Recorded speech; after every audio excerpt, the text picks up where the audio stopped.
শাপলা দেখতে পাচ্ছেন। আজকে আমি শাপলা দিয়ে পোকা ইলিশ মাছ রান্না করে দেখাবো। তো অবশ্যই প্লিজ ভিডিওটা পুরোটা দেখবেন।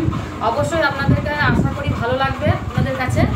তো চলুন প্রথমে আমি শাপলাগুলোকে ছাড়িয়ে নিই, আর প্রথম থেকে শেষ পর্যন্ত ভিডিওটি দেখে যাবেন। ভালো করে ছাড়িয়ে নেব। প্রথমে আমি শাপলার ফুলটাকে কেটে বাদ দিয়ে দেবো। শাপলা ফুল একটা কানে দিয়ে শাপলাটাকে আমি ছোট ছোট টুকরো করে কেটে নেব।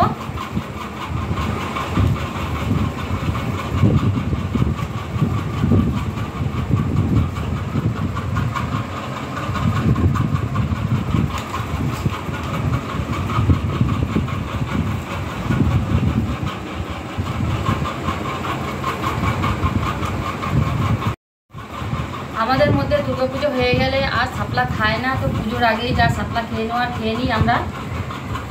তো শাপলা দিয়ে যত রকমের রেসিপি আছে বন্ধুরা, সব রকমের রেসিপি শেয়ার করে দেখাবো আপনাদের কাছে।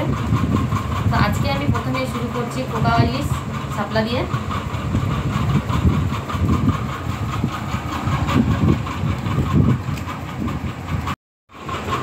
শাপলা কাটা হয়ে গেছে, এখন আমি শাপলার জন্য ইলিশ মাছ কেটে নেব।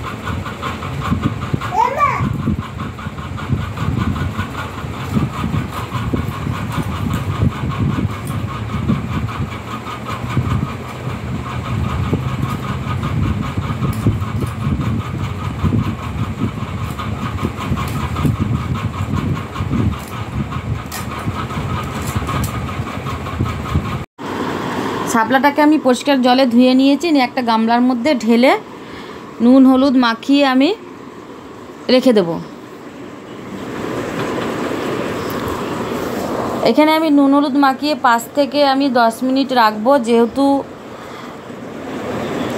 নরম হয়ে যাবে শাপলাটা, আর এদিকে শাপলাটা দিয়ে যে বাকি জলটুকু আছে জলটুকু বেরিয়ে যাবে। এখানে আমি ইলিশ মাছ কেটে নিয়েছি, কেটে নুন হলুদ মাখিয়ে আমি মাছটাকে রেখে দেবো।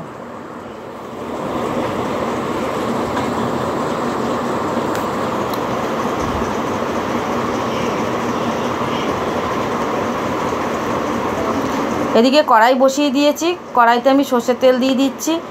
আমি শাপলা ইলিশ রান্না করতে সর্ষের তেল ব্যবহার করব। দিয়ে দিচ্ছি কালো জিরে,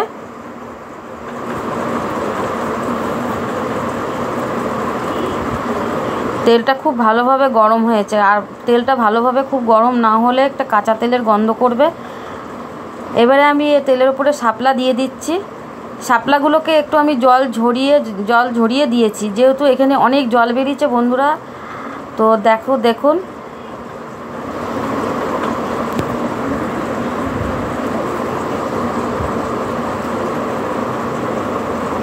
নুন হলুদ মাখানোর পরে এতটা জল বেরিয়েছে। এবার দিয়ে দেবো হলুদ। এখানে আমি আর নুন ব্যবহার করব না, যেহেতু শাপলাটার সঙ্গে আমি নুন দিয়েছিলাম এর আগে, আর নুন দিলে বেশি নুনে পোড়া হয়ে যাবে।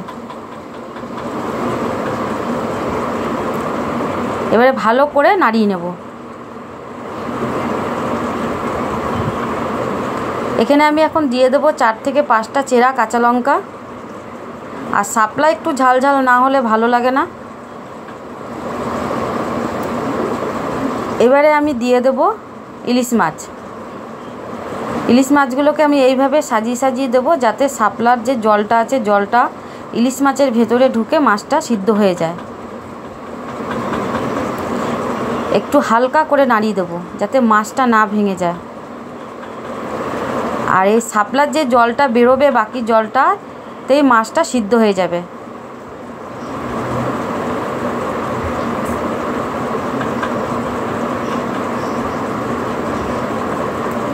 তো ফুটে উঠেছে আর এদিকে আরও অনেক জল বেরিয়ে গেছে। তো বন্ধুরা শাপলা দিয়ে খুবই জল বেরো হয়, যেহেতু এটা জলের মধ্যে থাকে বলে।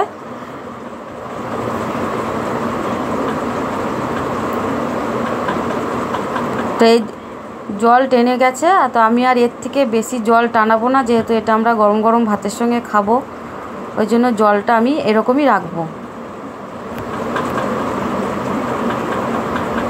তো এইভাবেই আপনারা শাপলা ইলিশ তৈরি করে খাবেন, খুবই ভালো লাগবে। প্লিজ কমেন্ট করে জানাবেন। আশা করি ভিডিওটি আপনাদের কাছে খুবই ভালো লাগবে। তো শাপলা ইলিশ রেডি। এখন আমি এখানে খেয়ে দেখব কেমন হয়েছে শাপলা ইলিশ।